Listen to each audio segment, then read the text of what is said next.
how to delete weverse account permanently. Hey guys, in this video, I'll guide you through how to delete weverse account permanently.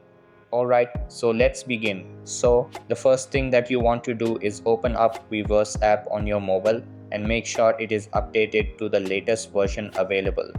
After that, sign into your account and you will be redirected to this page. Over here, you have to tap on more. Then tap on settings icon, which is at the top right corner of your screen. Over here, just scroll down and tap on leave service. Then again scroll down and tap in delete, which is next to weverse icon.